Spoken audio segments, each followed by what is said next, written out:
All right, guys. I am subscribed to a newsletter called the Chronicle of Higher Education. So I guess a lot of people in academia, they just write here, and oh my goodness, I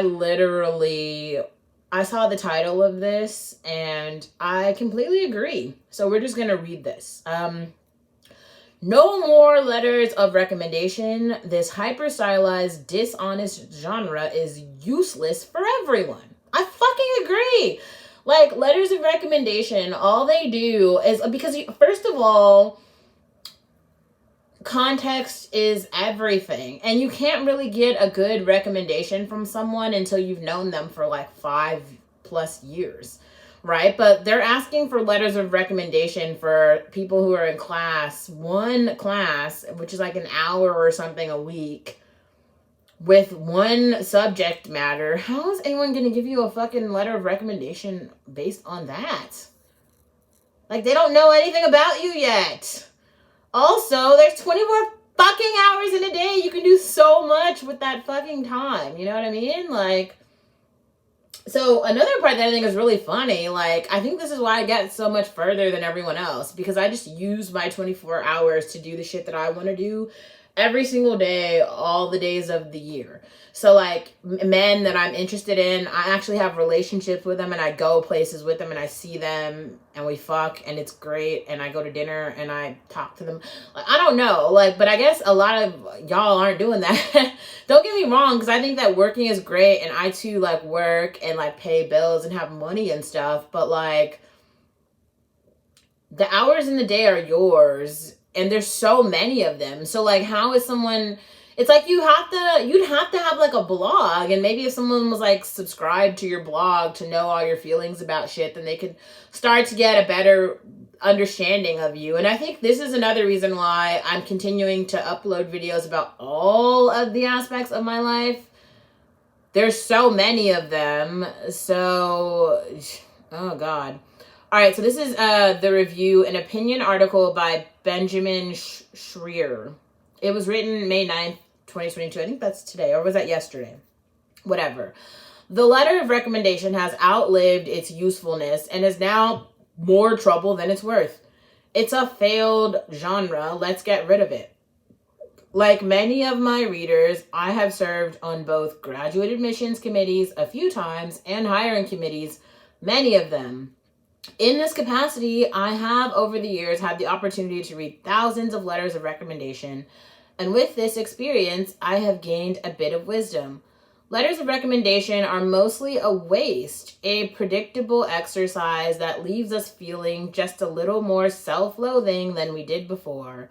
We in the academy continue to insist on them for no other reasons than professional insecurity, bureaucratic anxiety, and at times existential dread. The letter of recommendation game is like kabuki theater without the artistry. Committees know they need to ask for them. Candidates know they need to have them written, and recommenders know they need to write them. The avalanche of formally constrained expectation, the yawning abyss of accountability, and the raging pyre of bad faith that is everywhere in our profession ensure that this hyper-stylized performance is mostly show.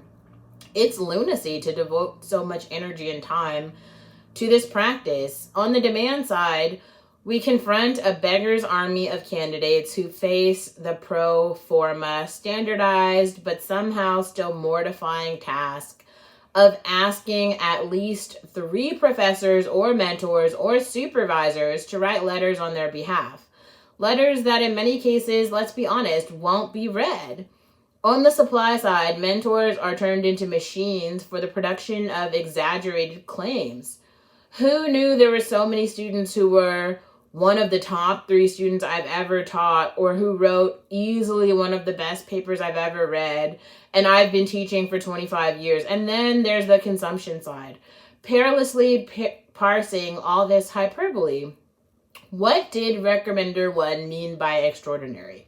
Are we supposed to read letter number 2's reference to the candidate's participation in the campus literacy club as a veiled expression of concern about the candidate's scholarly aptitude.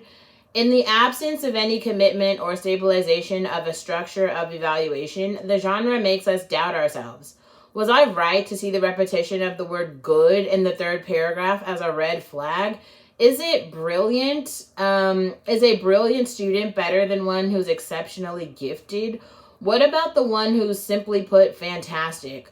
Should the candidate whose account of Casaubon's Poetics of Unimportance rates as a truly original and transformative contribution to the study of Middlemarch be evaluated more highly than the candidates whose anatomy of effective self-importance stands to substantially recast the field of the transatlantic 19th century studies?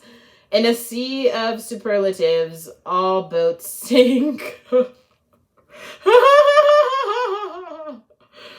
The genre's manifold failures circulate around its inherent conflicts of interest. Candidates whose request letters can easily find themselves in situations where it might be reasonable to worry for reasons that don't necessarily have much to do with their preparation or appropriateness for the position for which they're applying.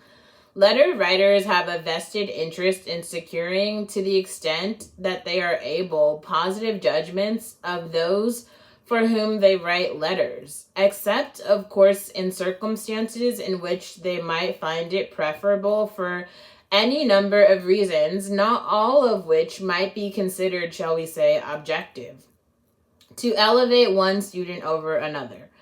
And committees have to read these letters with a grain of salt being enough to give us all high blood pressure.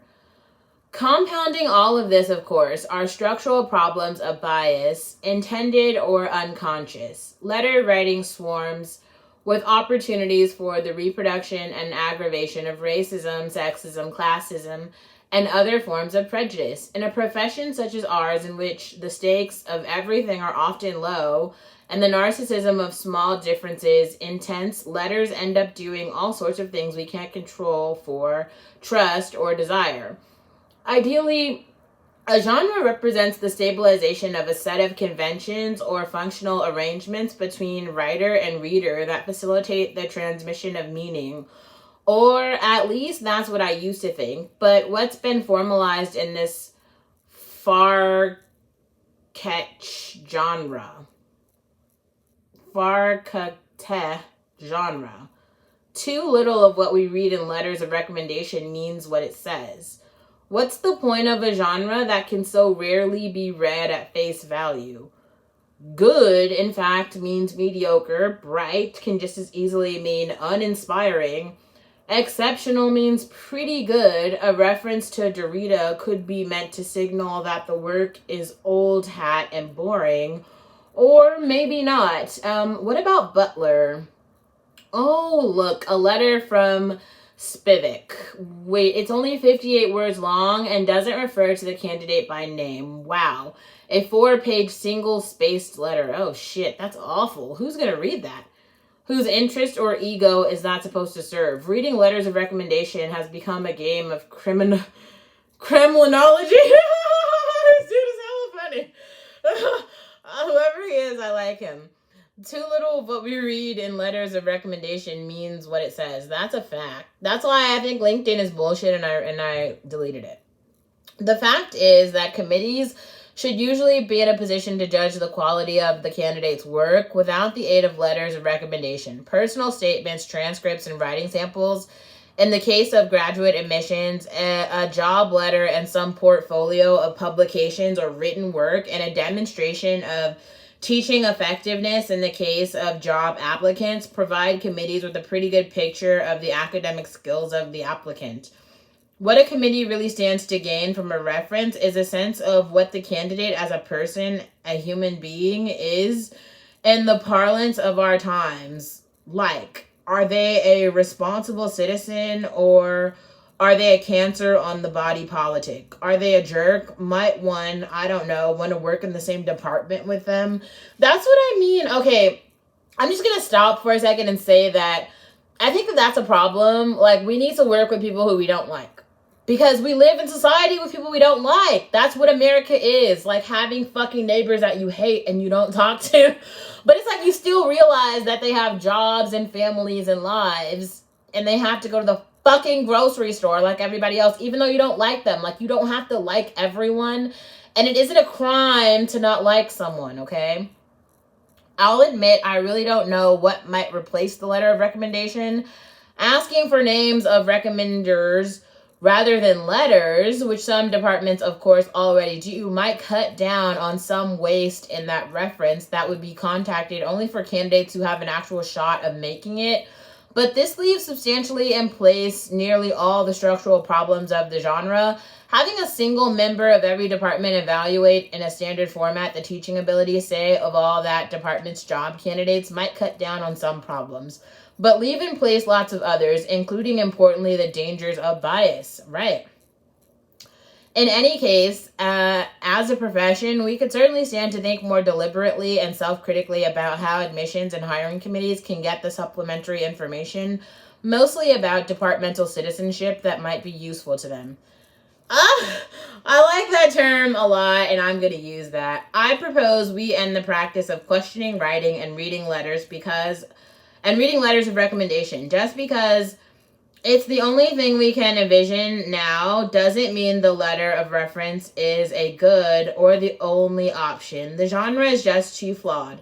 A little destruction might help with the job of imagining a path forward. All hail the interregnum. It has to be better than sticking with the letter of recommendation as it currently exercises hegemony. Let's ditch the letter. I gotta say I agree.